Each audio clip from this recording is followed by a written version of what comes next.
The New York Times reports that in Virginia, a ballot measure was dominated by dark money. This wasn't a small issue. The people of Virginia were deciding whether to allow their state to redraw congressional districts before the next census, something that usually only happens once a decade.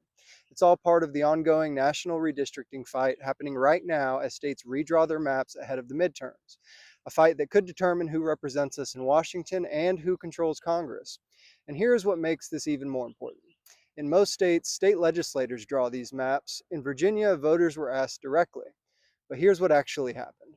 Of the 98 million raised by the three groups buying the most advertising, at least 96% of that came from nonprofits who did not disclose their donors.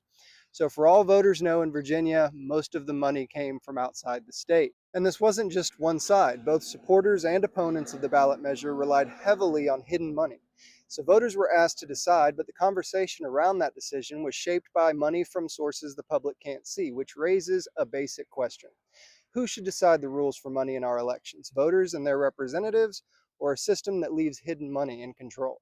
Because when voters are left in the dark, self government doesn't really work, does it? If you want to put voters back in control of our elections, hit follow and stand with us.